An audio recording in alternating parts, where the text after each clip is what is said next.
तो हेलो बच्चों, कैसे हैं आप सब लोग। तो स्वागत करते हैं आपका और हमारा आपके इस ब्यूटीफुल से चैनल अभिषेक दीक्षित फिजिक्स पे। तो बेटा इससे पहले जो हम लोगों ने पढ़ा, हम लोगों ने आई के बारे में पढ़ा, उसके डिफेक्ट्स के बारे में पढ़ा। वो एक इस चैप्टर का अलग पार्ट था। अब जो दूसरा पार्ट बेटा पढ़ने वाले हैं वो थोड़ा अलग है। वो हमारा थोड़ा कैलकुलेटिव पार्ट टाइप का है, हमारा कंसेप्चुअल पार्ट टाइप का है। हमारा समझ में आ गया कि नहीं। अभी जो आपने पढ़ा वो आपको थोड़ा थोड़ा बायो से लिंक हो रहा कि सर आई पढ़ रहे थे हम लोग, उसके फंक्शन पढ़ रहे थे। तो अब जो हम पढ़ने वाले हैं बेटा, वो जैसे हमने चैप्टर नंबर 1 में हमने पढ़ा बेटा रिफ्रैक्शन के बारे में, तो उसी से रिलेटेड फिनोमेना यहाँ पे हम पढ़ने वाले हैं। तो जो बेटा आज की हमारी हेडिंग रहेगी वो रहेगी refraction of light through a prism. आपने बेटा एक पिछले चैप्टर में पढ़ा होगा refraction of light through a glass slab, जहां पे ग्लास स्लैब ले लेते थे, हाँ ना, लाइट इंसिडेंट करती थी, फिर जो इमर्जेंट रे होती थी वो इंसिडेंट रे की क्या होती थी, पैरेलल होती थी, हाँ ना। तो यहाँ पे हम देखने वाले हैं कि जब भी लाइट रे किसी प्रिज्म से पास होगी तो उससे क्या प्रॉपर्टी और क्या क्या फिनोमेना शो करेंगे। तो आज सबसे पहले हम देखते हैं बेटा आज का हमारा गोल क्या है, टुडेज गोल। आज हम क्या क्या करने वाले हैं। तो सबसे पहले हमारी बेटा हमारी हेडिंग है, मेन यही हेडिंग आज करेंगे, refraction of light through glass prism. अब ग्लास का ही होगा तभी रिफ्रैक्शन होगा, क्ले का थोड़ी ना ले आएंगे। ये हमारी मेन हेडिंग है। इसके अंदर बेटा हम लोग कई चीजें हम लोग देख रहे हैं, इसके इंपॉर्टेंट टर्म्स देखेंगे, हाँ है ना, इंपॉर्टेंट टर्म्स देखने वाले हैं। समझ में आ गया कि नहीं आ गया, क्लियर। और इसके बाद हम लोग यहां पे देखेंगे एंगल ऑफ डेविएशन क्या होता है, एंगल ऑफ डेविएशन क्या होता है। समझ में आ गया कि नहीं, हमारा नहीं आ गया एंगल ऑफ डेविएशन। उसके बाद हम एक छोटा सा टॉपिक हम लोग एक रिलेशन देखेंगे, क्या देखेंगे बेटा, रिलेशन बिटवीन रिफ्रैक्टिव इंडेक्स, क्या बेटा, relation between refractive index and angle of deviation, and angle of deviation. ये कुछ बेटा हमारे आज के गोल है। और इन सबसे खास बात जो हम आज पढ़ने वाले हैं, सबसे पहले जो हमारा वीवीआईपी वाला पार्ट है, इसको समझने के लिए, जो कि क्या है बेटा, हमारा प्रिज्म। क्या है बेटा, इसको सबसे ऊपर हम लोग डाल लेते हैं, क्या होता है बेटा, प्रिज्म। हम लोग सबसे पहले पढ़ेंगे प्रिज्म क्या होता है, ये पढ़ेंगे, फिर हम लोग ये पढ़ने वाले हैं, फिर ये पढ़ने वाले हैं, फिर ये पढ़े। तो ये बेटा आज की क्लास के हमारे टॉपिक्स हैं जो कि हम आज डिस्कस करने वाले हैं। तो चलिए बेटा पहली हेडिंग हम लोग लगाते हैं, refraction of light through glass prism. इससे पहले थोड़ा सा हम लोग स्टार्ट करते हैं प्रिज्म के बारे में। हेडिंग तो हमारी वही रहेगी, refraction of light through glass prism, but जो से पहले हम थोड़ा समझ लेते हैं कि what do we mean by prism. तो सबसे पहले समझ लेते हैं कि what do we mean by prism.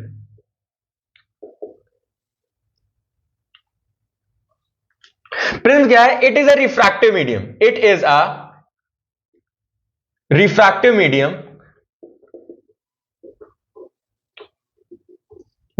Bounded by, आप कह सकते हैं टू प्लेन सरफेस, कह सकते हैं bounded by two plane surfaces, हाँ या नहीं, कैसे हो रही है, कैसे, अगर मैं ढंग से बोलूं तो bounded by 5 surfaces, bounded by 5 surfaces.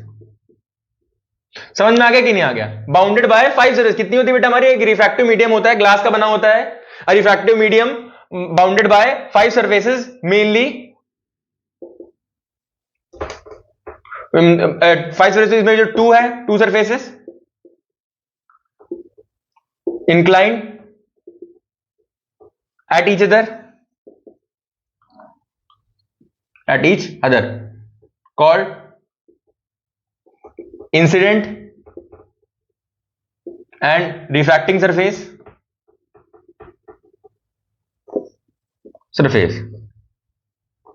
और भी बाकी होता है। अगर मैं डायग्राम से अगर आपको समझाऊं तो आपको और अच्छे समझ में आएगा। जैसे ये हमारा एक प्रिज्म को मैं 3D में ड्रॉ करने की ट्राई करता हूं, तो अगर आप इसको देखें तो आपको दिखाई दे रहा होगा, एक बेटा देखो ये हो गया, हाँ है ना, 2 सरफेसेस, ये 3 हो गया, ये 4 हो गया और ये 5 हो गया। तो टोटल हमारी कितनी होती है बेटा, 5 सरफेसेस। जो ये 2 सरफेसेस हमारी होती हैं रिफ्रैक्टिंग सरफेसेस, क्या कहते हैं बेटा हम लोग, रिफ्रैक्टिंग सरफेसेस। और इनके बीच में जो है हमारा एंगल बनता है उसे हम क्या कहते हैं बेटा, एंगल ऑफ प्रिज्म। क्या कहते हैं बेटा हम लोग, एंगल ऑफ प्रिज्म। इसको हम लोग कहते हैं बेटा बेस, इसको हम क्या कहते हैं बेटा, बेस। ये फ्रंट पार्ट और ये पीछे वाला क्या होगा बेटा, फिर से बेटा देखो, शू शू, 3 सरफेस हो गए, एक ये आपके आगे वाला और एक ये पीछे वाला। तो टोटल कितने सरफेस होते हैं बेटा हमारे, 5 सरफेसेस होते हैं। गॉट इट और नॉट। अब इस चैप्टर पे हम सिंप्लिसिटी के लिए हम लोग प्रिज्म को कैसे डिनोट करेंगे, इस चैप्टर की बात मैं कर रहा हूं। In this chapter we denote, in this chapter we denote prism by triangle है। ये क्या था? बस प्रिज्म को बनाना होगा, हम एक ट्राइंगल बना लेंगे। क्या बना लेंगे बेटा? ट्राइंगल। प्रिज्म को जब बनाना होगा तो हम क्या बना लेंगे? एक ट्राइंगल बना लेंगे और उसी से हम प्रिज्म को पूरी तरह से समझ लेंगे। समझ में आ गया कि नहीं? नहीं हमारा नहीं आ गया। ठीक, तो आई होप आपको प्रिज्म समझ में आ गया होगा कि प्रिज्म होता क्या है। तो चलिए बेटा हेडिंग लगाते हैं, refraction of light through prism. Prism prism prism. तो चलिए बेटा हेडिंग लगाते हैं, रिफ्रैक्शन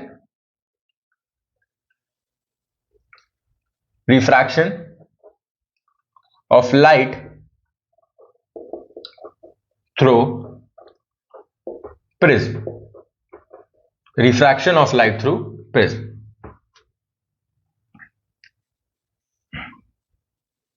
ये बेटा मैंने कहा था कि अब हम ट्राइंगल से दिखाएंगे, हाँ है ना। तो ये हमारा हो गया A B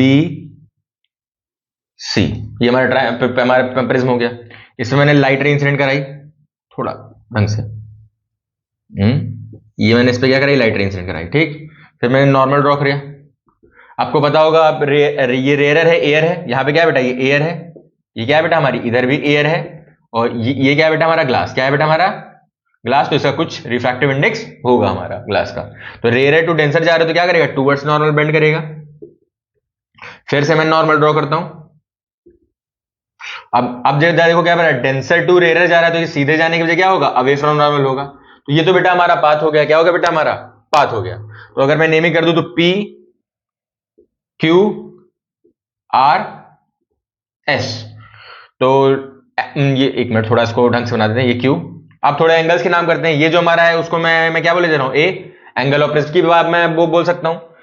इंसिडेंट रे और इसके बीच में जो एंगल होता है उसे एंगल ऑफ इंसिडेंस कहते हैं। ये एंगल ऑफ क्या हो गया? रिफ्रैक्शन। इसको R मान ले तो इसको भी मैं R ही बोल देता हूं। ये जो जिस एंगल से बाहर निकलती है उसे हम क्या कहते हैं? E, angle of emergence. Angle of emergence. तो आई होप आपने देखा कि लाइट अंदर गई, टूवर्ड्स नॉर्मल बेंड हुई और फिर बाहर फिर से अवे फ्रॉम नॉर्मल हमारी बेंड हुई जैसे जानी चाहिए थी। रेयर टू डेंसर गई तो टूवर्ड्स नॉर्मल बेंड हुई, डेंसर टू रेयर गई तो अवे फ्रॉम नॉर्मल बेंड हुई। हाँ है ना। तो यहां पे सबसे पहले हम कुछ टर्म्स देख लेते हैं। जैसे हमारा क्या बेटा? PQ। PQ हमारी क्या बेटा? Incident ray, incident. ओके, जो हमारी QR है वो हमारी क्या है बेटा? रिफ्रैक्टेड रे। और जो हमारी RS है वो हमारी क्या है बेटा? इमर्जेंट रे। क्या है बेटा? इमर्जेंट इसे इसलिए बोलते हैं जब कोई लाइट रे किसी एक अंदर से मीडियम के अंदर जाता है और फिर उससे बाहर निकलता है तो इमर्ज आउट हुआ ना, तो that why it is called emergent रे। और बेटा हमारे इनको नाम दे दो N डैश, है ना। इनको भी बोल दो N डैश। तो ये जो N डैश है हमारे, N डैश, ये हमारे क्या है? नॉर्मल। क्या है बेटा? ये हमारे नॉर्मल्स हैं। एक नॉर्मल ये हो गया, एक नॉर्मल हमारा ये हो गया। अब फिर आते हैं थोड़ा एंगल के ऊपर। तो ये इंसिडेंट हो गया। तो जो हमारा एंगल I है वो हमारा क्या है बेटा? Angle of incidence. क्या है? Angle of incidence. फिर जो हमारा एंगल R है वो क्या है? Angle of refraction, angle of refraction. फिर जो हमारा ये E बनता है, एंगल E, इसे हम कहते हैं एंगल ऑफ इमर्जेंस। क्या कहते हैं बेटा इसे? Angle of emergence. और फिर जो ये हमारा एंगल A है उसे हम क्या कहते हैं बेटा? Angle of prism. क्या कहते हैं बेटा हम इसको? Angle of prism. क्या सारी बातें होगी? अच्छा सर हमें डायग्राम पढ़े क्यों रहे? जरा समझो। हम देखते हैं कि लाइट जो अपने पाथ से कैसे बेंड कर रही है, हाँ है ना। जैसे हम लोगों ने वहां देखा था कि ग्लास स्लैब जो हमारा होता था, कि क्या होता था बेटा? Glass slab. थोड़ा सा रिकैप करना चाहूंगा। जो ग्लास स्लैब होता था उसमें लाइट रे आती थी, ये बेंड हुई है ऐसे। तो ये जो इंसिडेंट रे है उसमें क्या था? पैरेलल शिफ्ट आती थी। क्या आती थी बेटा? हमारी पैरेलल। इमर्जेंट रे और जो हमारी प्रोड्यूस इंसिडेंट उसमें क्या आती थी बेटा? हमारी पैरेलल शिफ्ट आती थी, समझ, जिसे हम लेटरल डिस्प्लेसमेंट कहते थे। अब यहां पे जो हम देखने वाले हैं कि लाइट रे एक्चुअल में जाने ये चाहिए थी, तो अगर मैं इसको प्रोड्यूस करूं फर्दर तो लाइट रे कैसे जानी चाहिए थी? एकदम ये सीधे। तो पहला डेविएशन हमारा कहां हुआ? ये डेल, डेल वन। ये जो एंगल डेल है इसे क्या कहते हैं बेटा? Angle of deviation. क्या कहते हैं बेटा?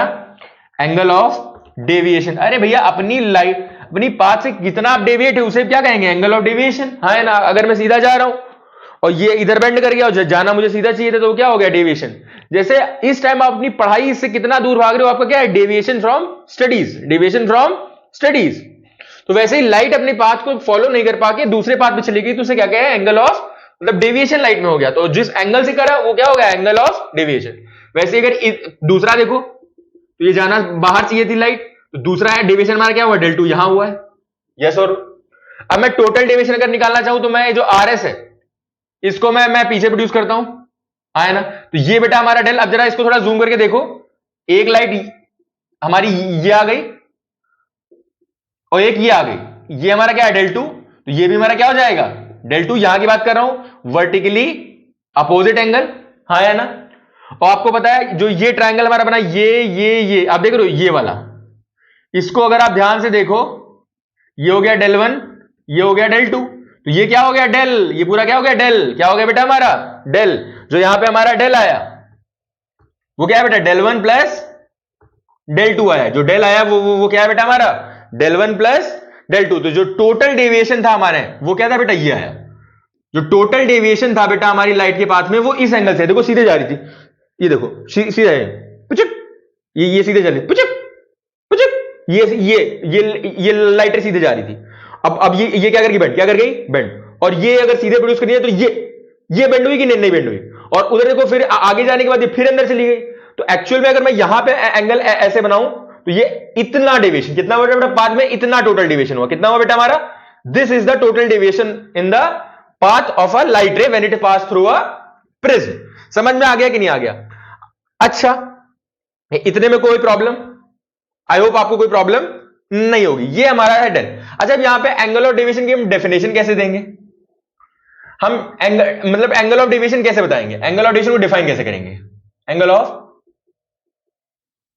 अच्छा डेविएशन को तो डिफाइन करना तो बहुत आसान है, the bending of a light ray from its initial path, या फिर the deviation from the moving of a light ray from its original path to any other path is called its deviation. But angle of deviation कैसे बात करेंगे, the angle formed by the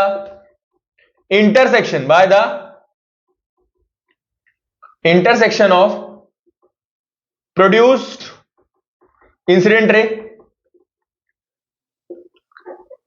जो मैंने incident को produce किया, produce incident ray and produce इसे कहां बेटा, in forward direction and produced emergent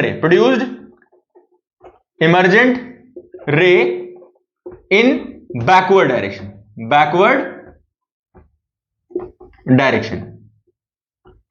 मतलब जब इंसिडेंट रे फॉरवर्ड डायरेक्शन में प्रोड्यूस होती है और इमर्जेंट रे बैकवर्ड डायरेक्शन में प्रोड्यूस होती है, तो जहां जिस पॉइंट पे हमारे मिल रहे होते हैं, ये देखिए ये जो एंगल हमारे बना रहे हैं, जिस पॉइंट पे हमारे बेटे मिल रहे होते हैं वो हमारा क्या होता है, एंगल ऑफ डेविएशन। तो ऐसे आप एंगल ऑफ डेविएशन को यहां पे डेल से, हम ये डेल इसको सिंबल होते हैं, बोलते हैं डेल, क्या बोलते हैं बेटा इसे, डेल। इस तरह आप इसको डिफाइन कर सकते हो। समझ में आया कि नहीं आया, आई होप आपको ये चीज क्लियर हो गई होगी। अच्छा, अब ये del one plus del two है, बट इसका एक फर्दर फॉर्मूला हमारा आता है, जो डेल का टोटल फॉर्मूला आता है वो हमारा क्या आता है, del is equal to i plus e minus a, आया ना, ये हमारा फॉर्मूला होता है। अब ये कैसे आता है, तो ऐसे ये ए हो गया, ये आर वन हो जाता है, ये आर हो जाता है, ये हमारा आर हो जाता है। जो हमारा ए होता है वो हमारा होता है 2r। अब ये इतना टफ में मत जाओ कि कैसे हमारा हो रहा है, ये मैंने सोचो ए इक्वल टू क्या होता है, कुछ नहीं, उसके हमको मतलब नहीं है, डेरिवेशन हमारे सिलेबस में है नहीं, तो उसका हम लोग डील नहीं करेंगे। बस इतना समझ लो कि del one plus del two हमारा टोटल क्या बन जाता है बेटा, हमारा आई प्लस ई माइनस ए।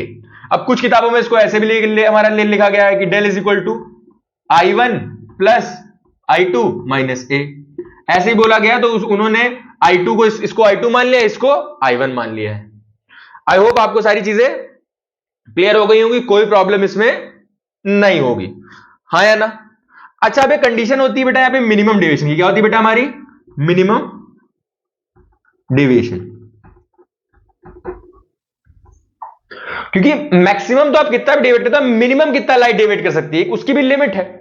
तो मिनिमम डेविएशन की कंडीशन क्या होती है, अगर दो तरह होती है। अगर मैं ओरल की बात करूं, अगर मैं फॉर्मूले की अगर एक पॉइंट बात करूं कि जब हमारी रिफ्रैक्टेड रे क्या हो जाए पैरेलल टू बेस, हमारी जो कंडीशन वन है वो क्या है बेटा, कंडीशन वन, रिफ्रैक्टेड रे, जो refracted ray is parallel to base, base के क्या हो जाए, ये पैरेलल हो जाए, हाँ है ना। इसी को दूसरी भाषा में हम लोग क्या कहते हैं, अगर कंडीशन 2 कह दो, कंडीशन 2 एंगल के फॉर्म में कैसे, कि जब हमारा आई और ई बराबर हो जाए, जब हमारा angle i is equal to क्या हो जाए, एंगल ई, और आप क्या कह सकते हो कि I1 इज इक्वल टू क्या हो जाए, I2, गॉट इट और नॉट, जिसको हम कह सकते हैं आई। ठीक, जब ये दोनों हमारे बराबर आ जाए तो हम क्या बोल सकते हैं, जरा देखो कि del minimum is equal to क्या हो जाएगा, आई प्लस आई माइनस ए। तो ये क्या हो जाएगा, del minimum is equal to 2i minus a. तो ये हमारा बेटा मिनिमम डेविएशन का क्या होता है, concept. This is the formula for minimum deviation. और ये तो आप मैक्सिमम, तो आपको पता है कितना भी मैक्सिमम डेविएशन हो सकता है। तो आई होप आपको ये डेविएशन का कंसेप्ट समझ में आ गया होगा। अच्छा, इसमें छोटा सा और भी अंदर टॉपिक है कि जो एंगल ऑफ डेविएशन होता है किन किन फैक्टर्स पर डिपेंड करता है, उसको भी हम यहां पे देख लेंगे। तो आई होप आपने नोट डाउन कर लिया होगा। तो मैं आगे कंटिन्यू करता हूं कि factors affecting angle of deviation, फिर आते हैं आगे की बातों पे। फैक्टर्स अफेक्टिंग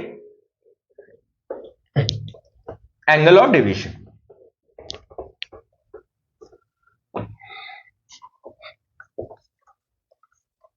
फैक्टर्स अफेक्टिंग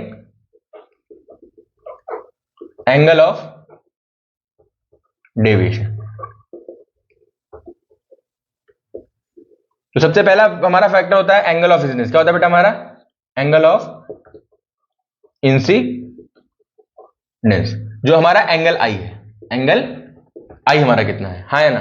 तो एक्चुअल में अगर आप फॉर्मूले पे ध्यान दो तो आई बढ़ेगा डेल बढ़ेगा, बिल्कुल सही से। जनरल सेंस में हम कह भी सकते हैं कि जो एंगल आई है, जो एंगल ऑफ डेविएशन है, ये चल बिना भी बेटा बंद हो गया अचानक से। जो एंगल ऑफ डेविएशन है वो डायरेक्टली प्रोपोर्शनल है एंगल आई के। जनरल क्या बेटा, जनरल सेंस। बट एक्चुअल में क्या होता है जरा समझो। एक्चुअल में हमारा ग्राफ बनता है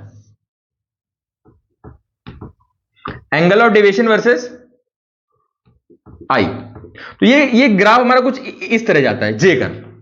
तो इसमें क्या होता है, जरा देखो, किसी भी वैल्यू के लिए आपको अलग अलग होता है। ये हो गया बेटा आई, तो ये हो गया बेटा ई, ये हो गया ई। बट एक मिनिमम वैल्यू हमारी आती है जहां पे हमारा क्या होता है, मिनिमम। ये हमारा क्या होता है, डेल मिनिमम। क्या होता है बेटा हमारा, डेल मिनिमम। और यहां पे हमारा आई इक्वल टू क्या हो जाता है, ई। इस पॉइंट पे हमारा क्या होता है, आई इक्वल टू क्या हो जाता है, ई। तो इनिशियली हमारा, जब हम आई को बढ़ाते हैं तो डेल डिक्रीज करता है। फिर जैसे जैसे एक मिनिमम डेविएशन पहुंचेगा, और उसके बाद जब हम आई को बढ़ाएंगे तो डेल हमारा क्या करेगा, इंक्रीज करेगा। फिर से मैं बता दे रहा हूं कि इनिशियली जब हम एंगल आई को बढ़ाते हैं तो एंगल ऑफ डेविएशन डिक्रीज करता है, हाँ ना। आप देख सकते हो कि मैं डेल को बढ़ा रहा हूं, आई को बढ़ा रहा हूं, तो एंगल ऑफ डेविएशन डिक्रीज कर रहा है। और कहां पहुंचता है, minimum, reaches to its minimum value.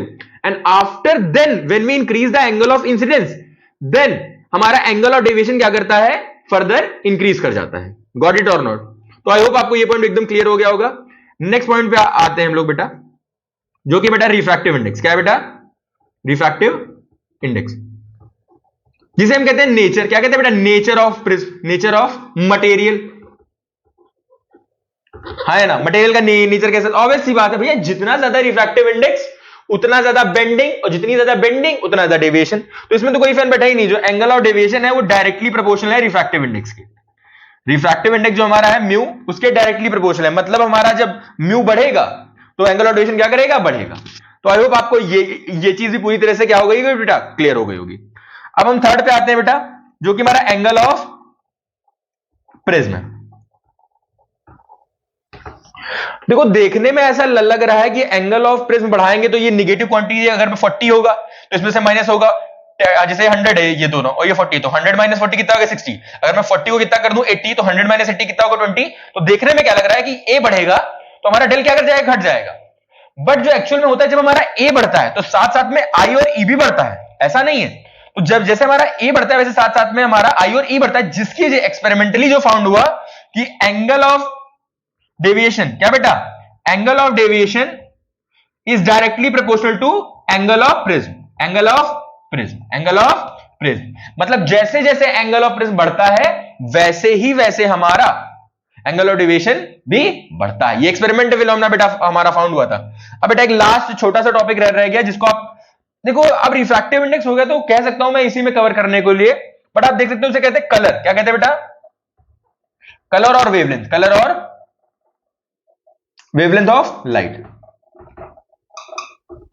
Colour और वेवलेंथ ऑफ लाइट, हाँ है ना। तो जो एंगल ऑफ डेविएशन होता है वो बेटा इनवर्सली प्रोपोर्शनल होता है वेवलेंथ ऑफ लाइट के। काम खत्म, एक लाइन में। ये वेवलेंथ होती है, क्या होती है बेटा हमारी? वेवलेंथ।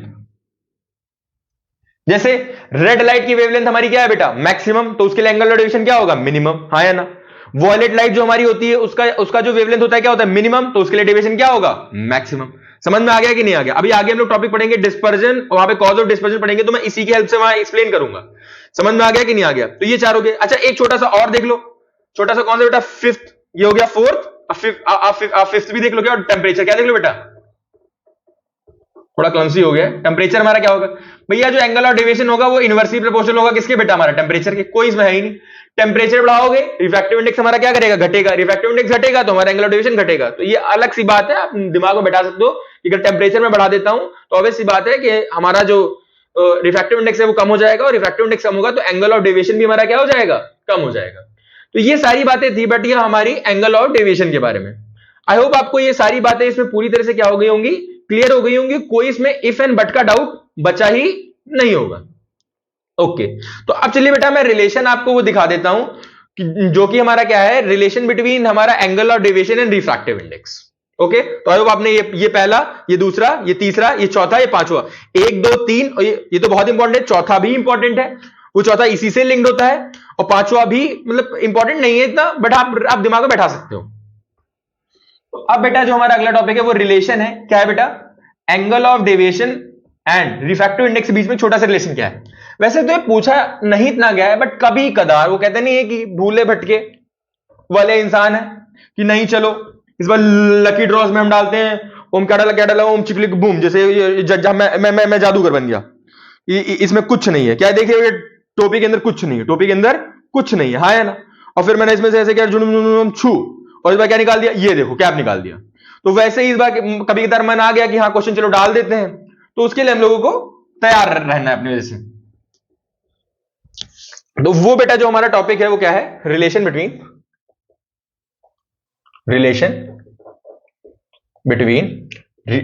रिफ्रैक्टिव, पूरा लिख देते हैं, refractive index and refractive index हमारा क्या होता है? Mu, and angle of deviation,